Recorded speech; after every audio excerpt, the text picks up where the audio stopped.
Hi. Is this better? Yeah, at least I won't have to worry about it cutting out. Okay. Um, s- so just so you know, there might be a way for me to turn it off. We do a lot of business via Skype in our office, Mm-hmm. Skype chat, so I'm a little worried that there'll be constant pings. Um, Actually, if you go to the preferences under your Skype menu, of course oh they yeah. have all different versions of Skype. You can turn off your notifications. Okay. Play sound related to message. Oh, I already did turn it off. Okay. Okay, great. Right. That's good because we do we have like about 6 or 7 Skype chats going simultaneously. Okay, great.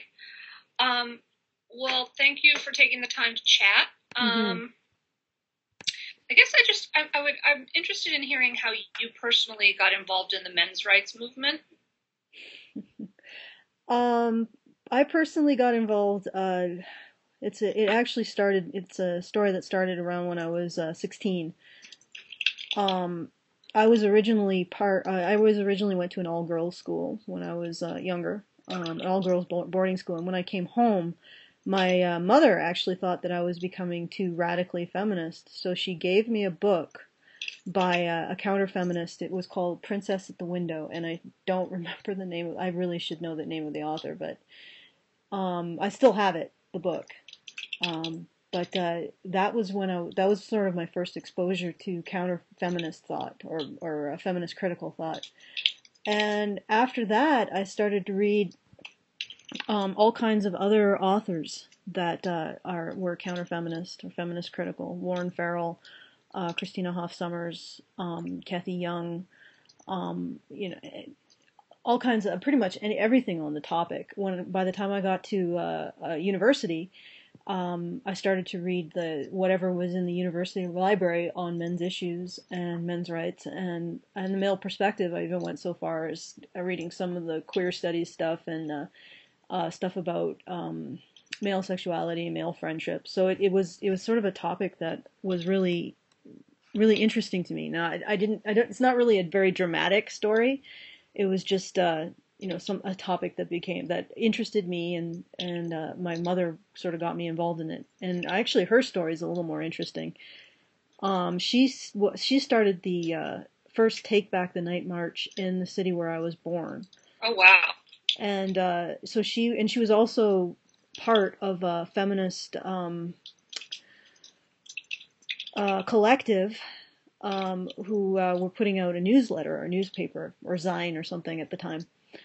And she got drummed out because she wanted to maintain a standard of, I guess, editorial integrity, grammar, proper spelling, coherent sentences, stuff like that. And they felt that that was patriarchal. So they sort of drummed her out.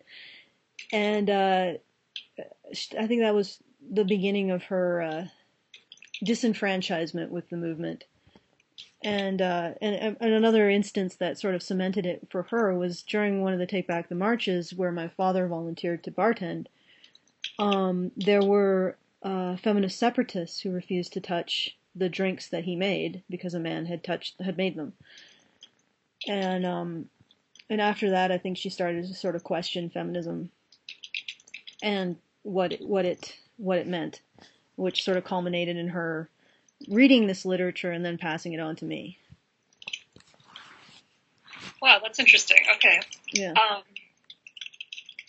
and so and how about Honey Badger's radio? What is the backstory? How did that come about? Um, Uh, the the backstory of that is, I believe it may have been coined by Tara Pommier. It was around the time where the honey badger meme was going around, and Dr. T, Yes. I think it was Dr. T, but it ended up being cemented by some others, suggested that female men's rights activists call themselves honey badgers. And I'm not really inclined to labels. I find them sort of uncomfortable to wear or to take on. I prefer to go label free, but um, at some point I realized that I think having a group of women talking about these issues, not just single women, single individual women, but having a group of women who are working together to create a platform and build a voice to talk about these issues, and how the intersection between how men's and women's issues intersect, and how you really can't do something to men without doing something to women, and how you really can't do something to women without doing something to men. So there's a dynamic here happening. Although, of course, in my opinion, men are the ones who are really on the boots suffering right now and need to get attention for their issues. But to bring forward that kind of talk, that kind of discussion in within a female group, a group of women, was far harder to dismiss than even an individual woman bringing it up. So that's sort of where that came from. And I also really enjoy spending time with Karen Strawn and Hannah Wallen. Those were the first two of us that came into to do this kind of talk and to present these issues in this format. And and since then it's expanded to Crystal Garcia and Rachel Edwards, and Jess Kay does writing behind the scenes. She usually does reviews and stuff, and also Alice Major has contributed, and now we're bringing in a new woman. Her name is just a second. I should have this off the top of my head, but I'm terrible with names. Monica Lean. And so the idea is it's not like just an exclusive group, but it's just a bunch of women working together to bring attention to these issues. And anybody who's willing to just step up and pick up a shovel and do some work for it, they're welcome to climb on board. And anybody who wants to just talk, just use the platform to talk. Even men who want to use the platform to talk, or women who want to use the platform to talk, are welcome to come on a show and talk about whatever they have to say. So that's sort of where that came from. And how long has the show been in existence? About a year now. Okay, so it's a relatively new venture. Yeah, it's a venture. That's an interesting word. It's a relatively. I like it. That was just the first word that came to mind. Yeah. Project's probably a better. I think of it's more like almost like an artist collective, because we also have Mike, who does animations. We have Phil, who also does a different style of animation, and then we have Surya, who does 3D animation, and we have Roman, who's from France.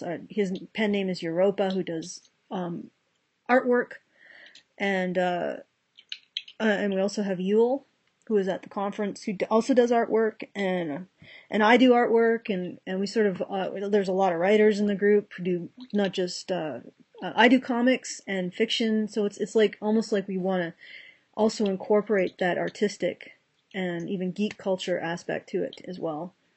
And how I noticed that for example, like the Honey Badger Radio has actually a very distinct, almost brand. You have really great graphics, basically. And there were these cards that you handed out at the event that have portraits of all of you, which are really, really nice. I'm wondering, is that part of the strategy? Is there a sort of... I don't know if you could call it a strategy. We're just for whatever reason, we just attract a lot of those cards, the portraits I did. You did? Yeah, the bookmarks were done by Europa Hroman. I'm butchering his name, of course, but and Yule did some other caricature work. So it isn't like, it wasn't like it. We didn't. This isn't a strategy. It wasn't intent. It's just that I guess artists tend to sort of glom together. And so I did the card that had the portraits on them. I also have done the graphic work, like the Honey Badger logo. I did that as well, and just it just seems like you're an artist, you know how to talk to other artists, and you sort of just like to hang out with other artists. It's almost like we are an artist collective in a way. But I don't know if it would be a strategy. It's just I'm enjoying Okay. doing it. I just think it makes, I mean, it gives a different kind of, I mean, it's obviously a very different aesthetic, and also kind of message than, say, Lauren Farrell or, it's very sort of hip aesthetic. Well, thank you.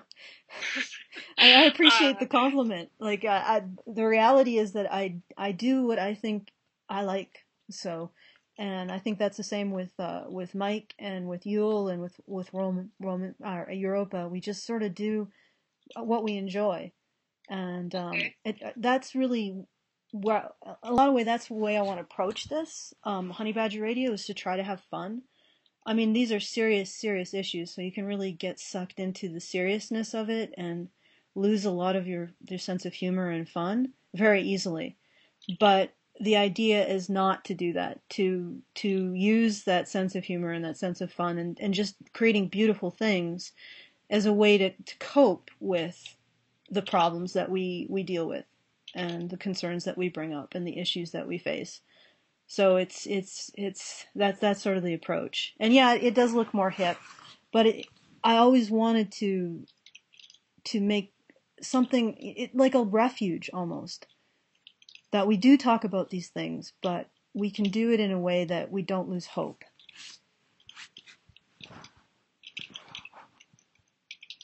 And how did you settle on radio? Did Karen do radio? Did do the internet radio before, Yep, or did anybody? What's that? yep. Karen and me actually did a show before together with a men's rights activist known as John the Other. And it was Honey Badger Radio, and it was the same time. So I just decided that since I like to talk with Karen and Hannah, why not do a radio show where we can sort of talk with each other, once a week? And Okay. and that's the way that started. So you did something that was more irregular, or More irregular. you did something that was less regular, or it was basically the same frequency as what you're doing now? Uh, oh no, it was the same. Like we did it every week. Um, Okay. it was just that particular show just sort of, I guess, petered out when John had to get he had to start well, he was doing more than one job, so he couldn't really anchor it. So there was that spot in the schedule, so we said, can we take that over? And they said sure, and a Voice for Men said, okay, yeah, sure, you can take that over. And we did. And that's how it started. Oh wait. Okay. So you're saying you anchored the show with Karen before? I think I might not be totally following you. Sorry. You're saying that you anchored the show with Karen and John before? Yeah, Or well, I was sort of like the third wheel, but yeah. okay. And so that show, when did that show start? That show started probably 2011, like maybe early 2012. Like everything is a blur for me. Okay. But It was okay. So that was but probably a so year that we were been doing that show. okay. So but it wasn't branded Honey Badger No, Radio. It kind of just it became, was a Voice for Men radio at that time. okay. Okay. Interesting. And so how did you and Karen meet initially? Actually, I've been part of men's rights groups since like 2003 online. And for all that time, I'd actually been searching for another woman who had similar opinions. So when I went on Reddit and Karen was posting, I probably annoyed the crap out of her because I was like, can we talk? Can we talk? Can we talk? Can we talk? And eventually she was like, okay, well, we can talk. Um, and it was just like, for me, that was like fantastic to find another woman who had some very similar opinions. Well, not, like she has her own angle, and her own ideas, but to have somebody else who was interested in men's rights and men's issues and the male perspective the way I was really, really unique for me. So I got in contact with her.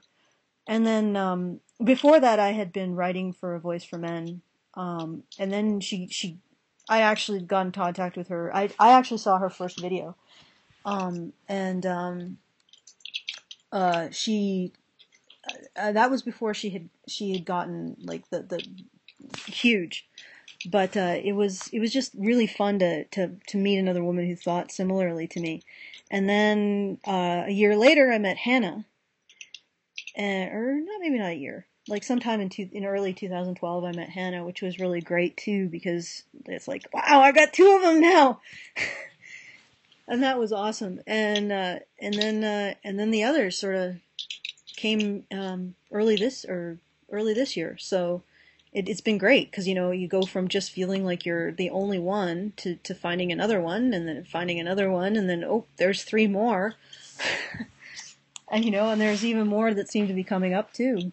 Um, you know, there's also, I mean, Dr. T and Aaron Pizzi and Diana Thompson from A Voice for Men, and Janet Bloomfield. And so, I mean, there's a lot now that have a sort of a similar focus, an interest in the male perspective. So, you know, I don't know if, did that answer your question?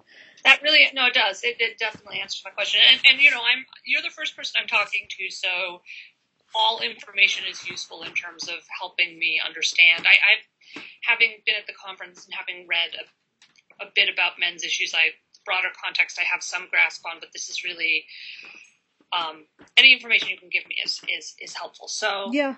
Well, I mean, I've been looking for a long time. Like, I know it sounds strange and odd, but I had been looking for a long time to find another woman with similar perspective. And not just another woman. I mean, I would be open to as many women with a similar perspective as, you know, the more the merrier, right? So I had even talked to, I mean, Karen wasn't exactly the first, but she was the first that sort of kept up a correspondence with me. So, and why do you think your interest was so? I mean, it sounds like you had a very deep interest in this issue. Well, what was it about it that you found very compelling? Well, for one, I mean, there was a lot of things that I found compelling about it. I'll go with just the purely positive. My father was like really involved in my upbringing. He was very hands-on. And not in addition to that, I had he had five brothers who also, at least four of them were fairly involved when I was younger in bringing me up. So I had a lot of that, of male influence. So I think in that sense, it sort of laid a groundwork for just being interested, or even just being able to relate to how men see the world, you know, and also like a lot of sympathy for that point of view. And that, you know, and also I've had trouble growing up with abusive women, and in a lot of cases, I find that feminism and even traditionalism, like that traditional notion of genders, you know, sugar and spice and everything nice, and they want to put under the rug how women can be abusive towards each other and towards men. And that's sort of the negative approach, is that with men's issues and this sort of, I guess, gender apostasy, this apostate notion that, well, women can actually be bad people and can be moral actors. It finds a place where you can talk about having been abused and you know, the dark side of the feminine, and that it does exist. And it doesn't really help. I don't think it really helps women to deny that, because it prevents growth, and it also hurts those women who have been hurt by other women. So that's sort of the negative, where I guess, I don't like to dwell on it, but that's one of the reasons why I was attracted to it, just because it recognizes that women can hurt each other. Okay, that makes sense. And when you talk about abuse in your own life, do you mean abuse by adults when you were a child, or? You know, I really would prefer to keep that private. Okay, that's fine. It was just women who were abusive, and I don't really want to clarify that. It's okay. Just a personal thing. I completely understand. I completely understand you wanting to keep it private. I just thought I would ask. No, that's fine. So how do women generally respond when you say that you are interested in men's issues or men's rights activist, or however you speak about it?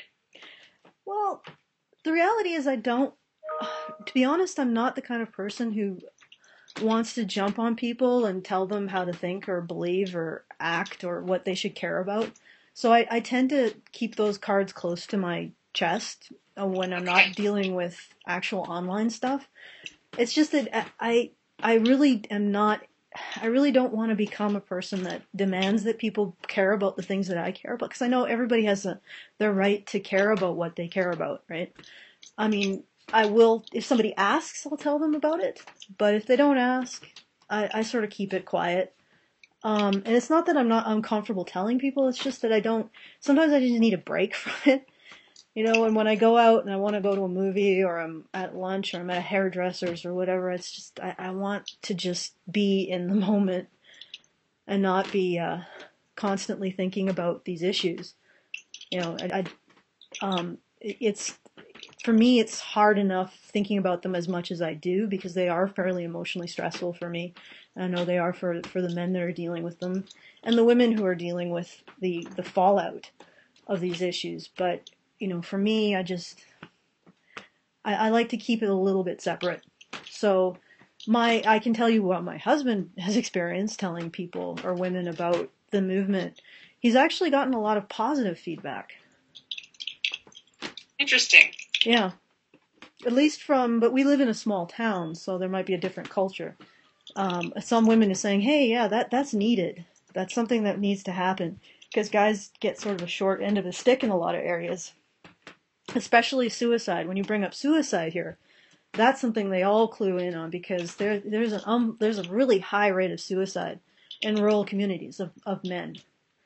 And I know at least two men in the last 5 years who committed suicide in our community. So it's not a big community. It's like 1,000 people. And so that's something that resonates with a lot of women here, that recognize that, hey, yeah, there's sort of something going on here that's not good. So he says he gets a positive reaction, that they're open to discussing these ideas. Like I said, because I do so much of it online, I tend to just, when in real life, I just sort of want to enjoy whatever it is that I'm doing at the time, as opposed to proselytizing towards people who aren't asking me questions or really want me to, if you can understand that. Yeah, no, that makes sense. I get that. So, and how about men?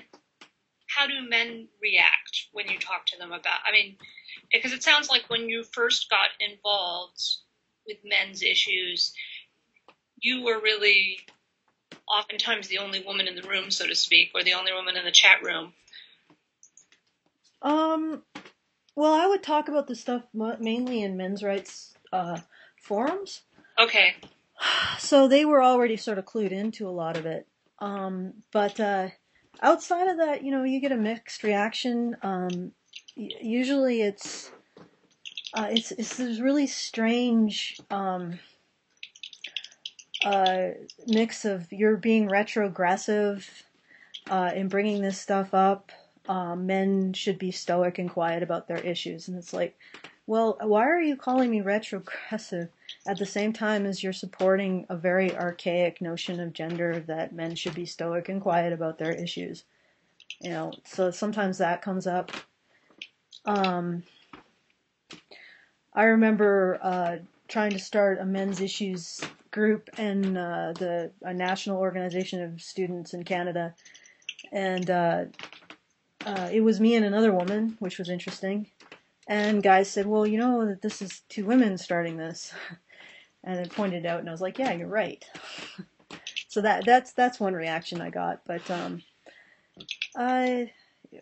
with guys that aren't clued in, there's a lot of, I guess, incredulity, because it does challenge a very cherished notion of masculinity, and that's invulnerability and stoicism. You know, Interesting. it's a very traditional role for men. It's probably there a lot of guys. It's their safe place to feel like they're relatively invulnerable, and bringing attention to these issues challenges that. And I can see how it's, personally, I can see how it's very uncomfortable, especially in a situation where you know that you're not really going to get help for being vulnerable. And that's where a lot of guys are. I mean, there's not much survivor services out there for men who are abuse victims or victims of rape. So if they do acknowledge that this stuff hurts them, they don't really have any place to put it or feel like they're being heard. So I can see why they sort of cling to this this facade or this armor of being invulnerable, because it means that they don't have to recognize it, or at least they can suppress it as much as possible. It comes out in different ways. Yeah. So I think there's that, and like the reality is that I totally understand the people who just can't handle it, because when you go through these issues and you realize the dearth of, like, the absence of compassion for a lot of these issues, it's really painful. And I can understand people who just look at it and say, you know what, this is not for me. I just want to be in my cocoon of this particular vision of reality and just ignore it. I can sort of understand that. I sympathize with it. I personally can't. I'm just too much of a, probably too inquisitive, too curious to just let things go, too bullheaded. But I can understand people who just would prefer not to go there.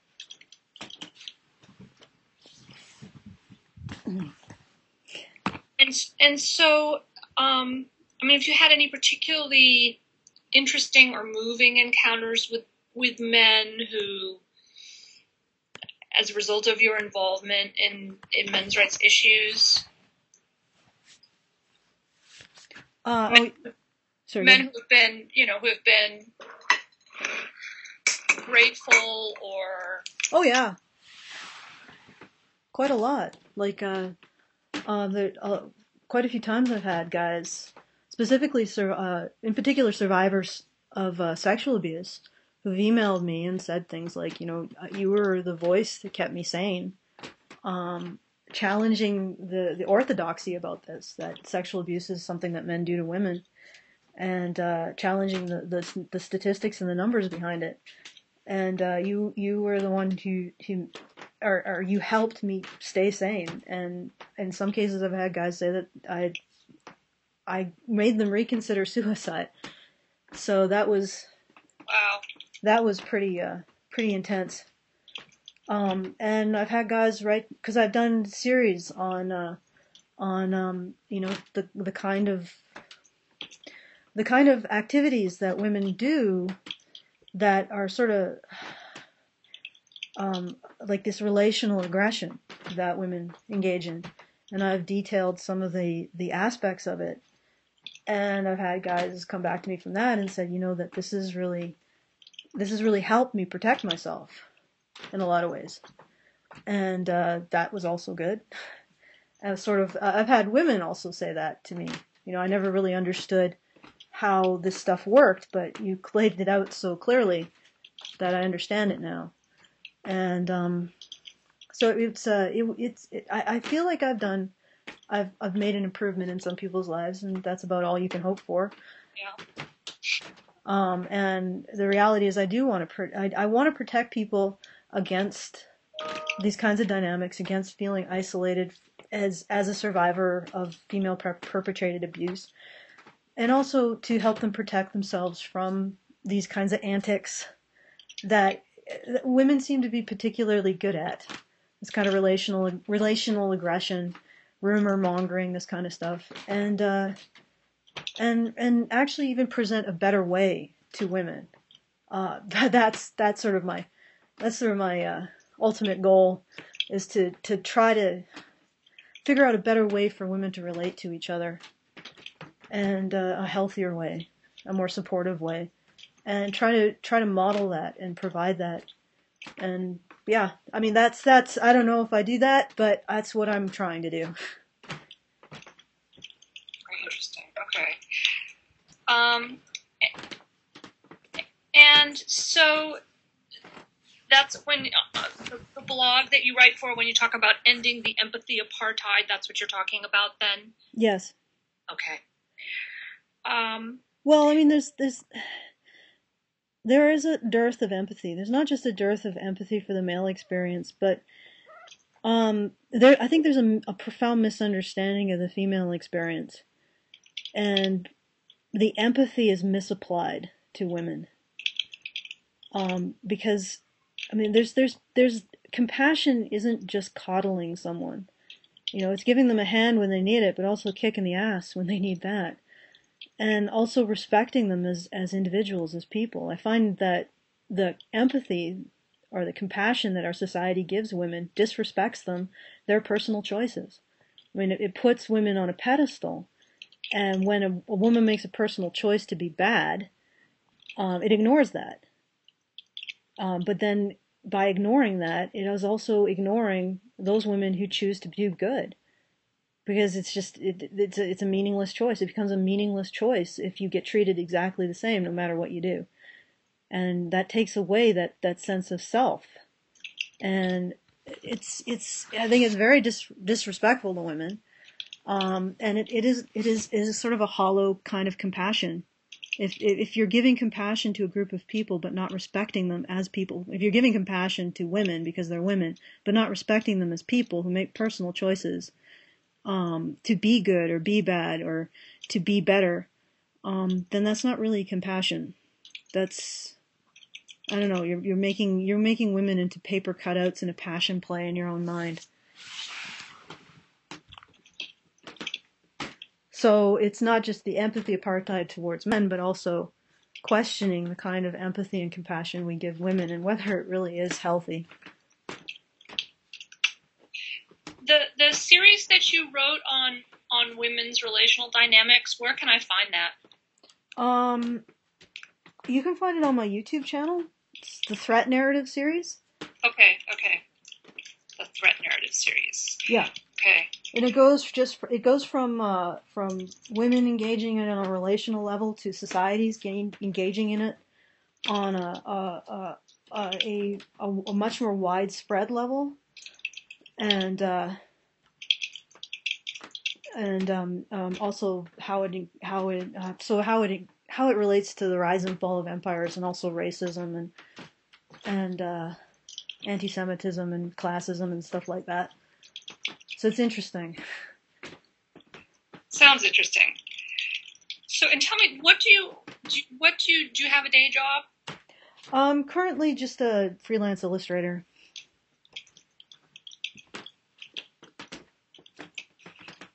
And do you all, is Honey Badgers, is this just a project, sort of something that people do? Is it something that generates income for anybody at this point, or is it something that No, not at all. This is just all volunteer work.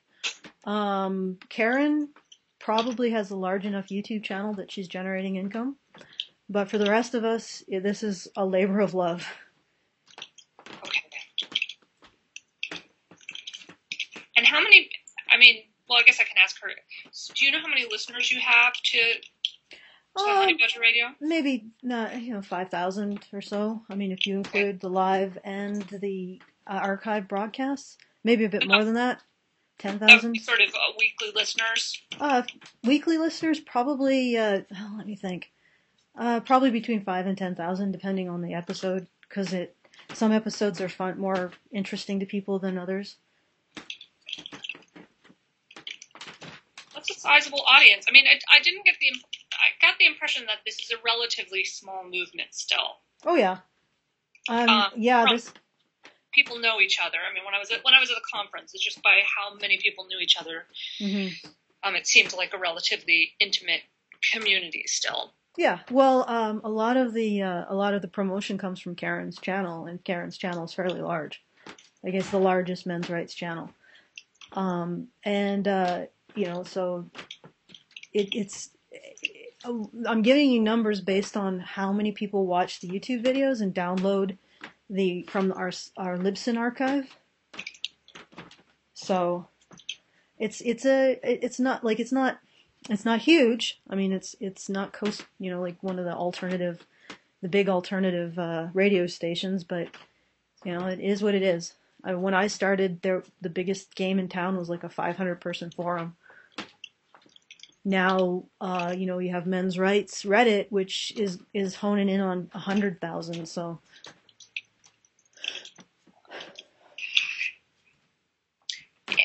And so in terms of who the various honey badgers are, and I mean the women who are involved in the radio show. mm-hmm. What are can you tell me a little bit about the sort of takes of the various women involved, what they're... Okay. Well, I know that's not easy to summarize, but just a big, broad brush. well, I think Karen is, um, well, I mean, she can really give you an impression of herself. Yeah, no, Karen, I think Karen also, everybody talked about Karen at the conference. Yeah. So Karen will be the easiest, I think. I guess I'm thinking about the other women. Okay. Well, myself, I come from a more like an academic, I guess, looking at the theory, and how socialization manifests. And I also am really interested in how this stuff can inform fiction, and creative works in terms like a, a way of looking at the tropes that we use to describe male and female characters and challenging them in a very inclusive way, that you see that one, the way you describe one is becomes influences the way you describe the other, and how can you change that while creating an interesting and compelling and entertaining story. So that would be my approach. It's simultaneously more, I guess, philosophical and storytelling. Um, let's see. Crystal is a former sex worker, and she's also a current life coach and dom. So her approach is the relationships between people, like on the ground. I think relationships between people and improving them. I would say Rachel comes at it from her own personal experiences, having been having been put into foster care and ending up in a psychiatric patient hospital. I think she comes at it from that personal uh, psychological perspective of getting right into taking responsibility for yourself and trying to improve the world that way.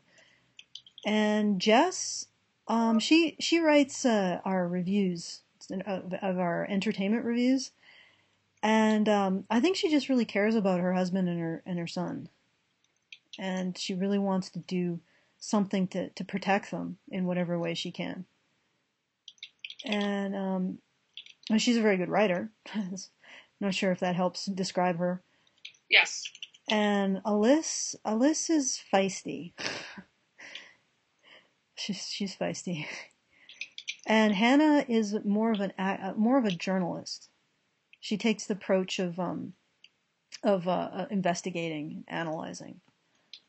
And she comes to the movement. She has some really crazy stories about just how the court systems enabled a female vexatious litigant against one of her male friends, and also how the courts enabled her husband's ex-wife, and how she had to actually get she struggled financially to be able to pay when he couldn't afford because of his child support and alimony, and also that they had to move so he could still have time with his children. And so she has a lot of interest. She's got a lot of really concrete experience with this. For myself, most of my experience is much more abstract and on the level of philosophy. And let's see. And our newest, I'm still gonna have to look for her name. Monica Lean. I talked to her. Like I've been conversing back and forth. She's actually a assistant, I think an assistant lactation coach. And I think her approach is similar to Jessica. She just cares about her sons and her husband, and she doesn't want to see them get hurt. And she's worried about the future that they're gonna grow up in. And she also has issues with um, feminism's, and not just feminism, but the whole traditional idea of this almost abdication of agency and women being. I'm throwing out buzzwords. I'm probably not a good idea, but this idea that women are defined by being acted upon, and are moral, are expected to judge men morally and all that. I think that she challenges that, wants to take responsibility. So a lot of Monica and Jess, definitely come from that position of wanting to try to protect their sons and their husbands. I think Hannah does as well, although she has had a lot more of a nasty personal experience with the court's bias towards women. And Karen is just Karen. Yeah, I'm talking with her tomorrow, so I'll go watch some of her YouTube shows before I. Yeah, she's more accessible than me. I mean, my stuff is pretty dense. Like, that's what I've been told. It's. They say that she's like men's rights 101, and I'm like the graduate level course.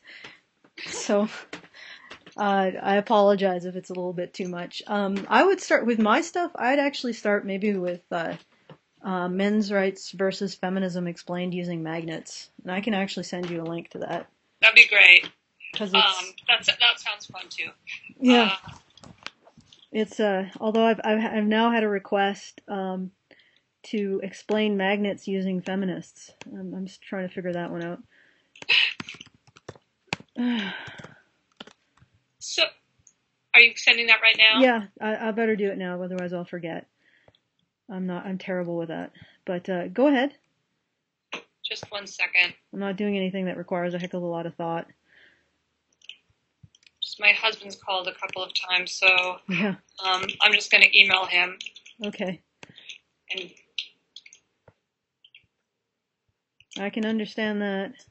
I just want to make sure it's because I have the car and he's picking our son up from summer camp, so I just want to make sure that there's not some sort of situation where it's urgent. Mm-hmm. Oh, thank you. I see that you sent that. And I can also give you Karen's most famous video. Okay. I'll link to that. She probably will hate me for it because she really doesn't like it because it's so simple. She says it's simple, but it's good. Because it's simple, I think. Simple. I mean, simple can be very good. Yeah. In terms of reaching people. So, the conference, I saw a video that you did, the fundraising drive that you did in advance of the conference, and I wanted to just hear a little bit more about the backstory with that. What you were planning to do when it was held at the hotel, what actually ended up happening. Well, we were originally planning to be the venue changed completely, so all of everything changed. But we were originally planning to here we go. This is the one. We were originally planning to help out and function as like human shields. If this situation arose, for example, that protesters started to just try to attempt to disrupt the event, that we would essentially form a human chain to try to control the flow of traffic.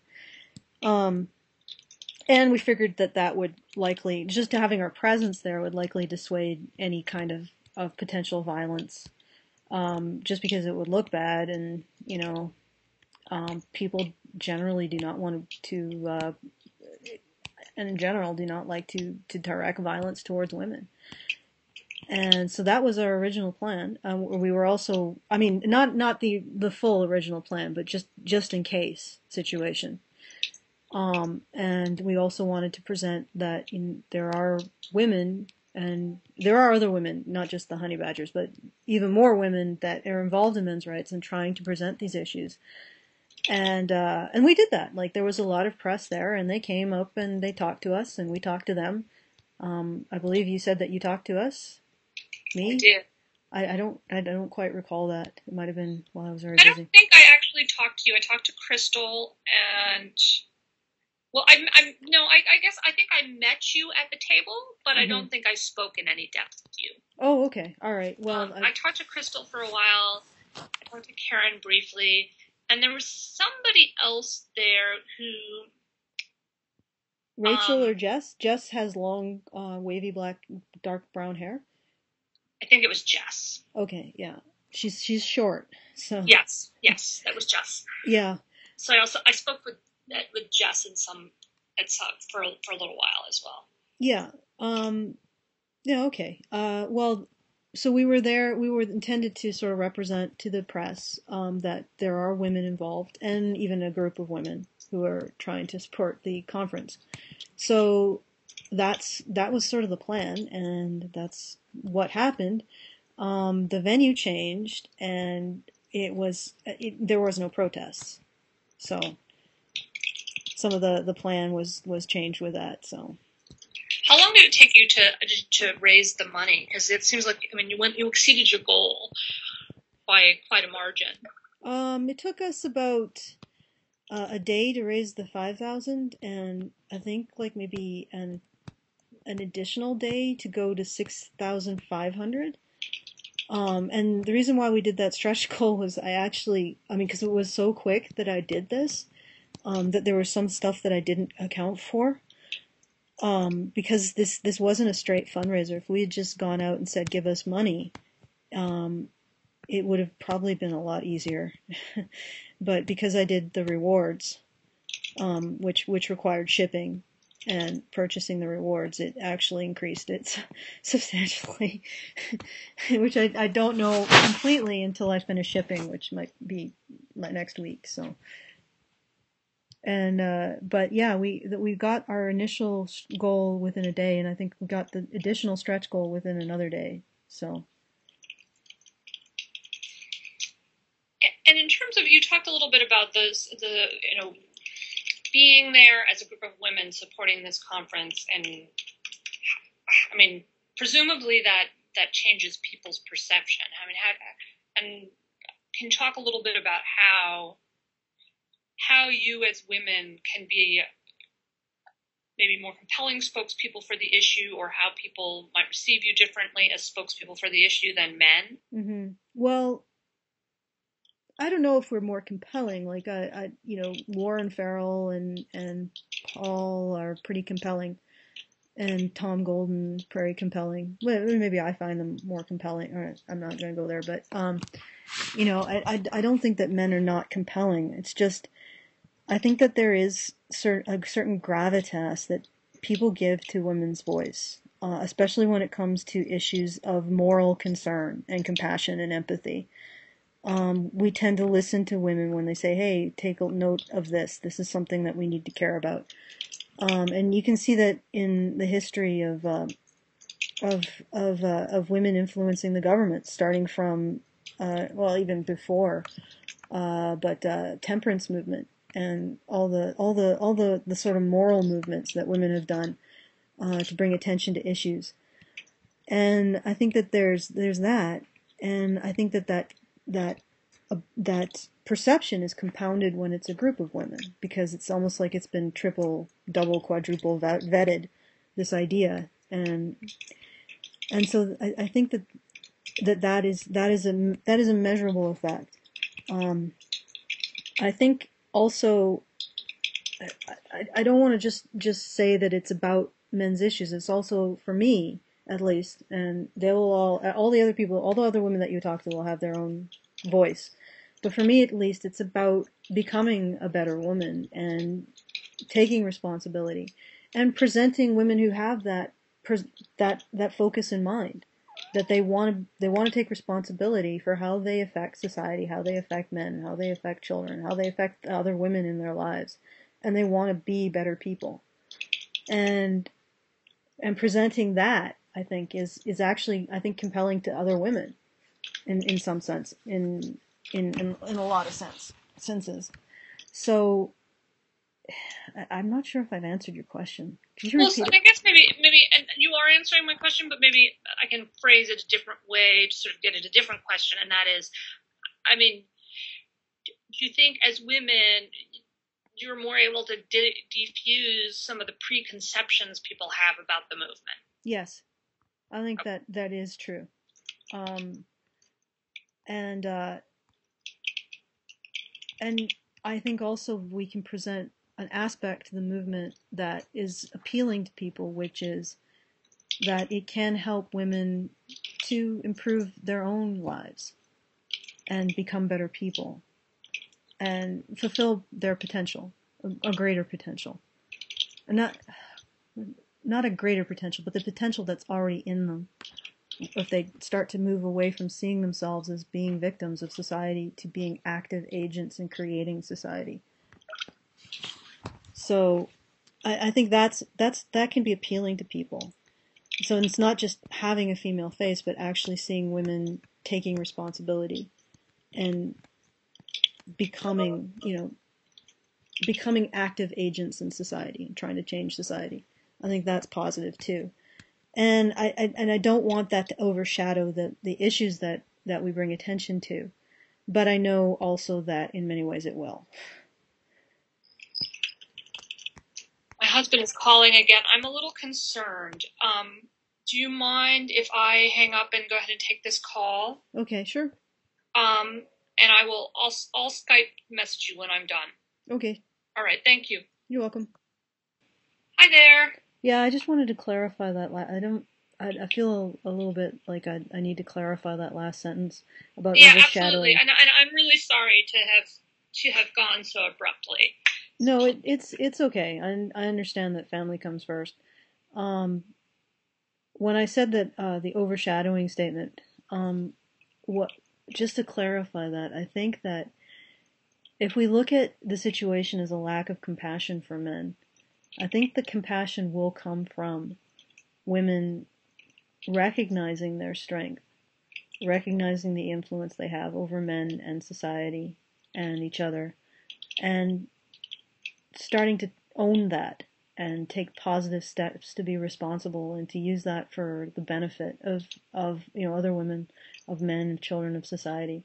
So I think it's really going to come from women stepping into that space of strength. And it's really the only place it can come from because, aside from transgender individuals and intersex and two-spirits, there are men and there are women, and if men want to have someone to have their back, it's going to have to be women, and it's only going to happen when women are ready to step into being strong and being the person that, in some circumstances, in some instances, is the strong one, is the one looked up to. And you can't do that until you start to see how you do have strength, how you do have influence, and start to see men not in terms of the enemy or in terms of being strong or even contempt when they're weak, but see them as fellow beings that have frailties, have vulnerabilities, and when they do, you step into the space and you provide a shoulder to lean on. So that's sort of where I'm going at. I don't mean for that to overshadow. I just think that ultimately the compassion has to come from somewhere, and it's going to come from women letting go of this victimhood, this identity of victimhood. Okay. Yeah, that is that makes a lot of sense. Yeah. Thank you. I appreciate you taking the time to clarify. All right. Well, so I will touch base at least tomorrow. But thank you again and for putting me in touch with everybody, for helping me get the lay of the land. I really appreciate it. Oh, you're welcome. I'm glad to help. And have a good evening. Yeah, you too. All right. Good night. Talk to you soon. Yeah. Bye. Bye.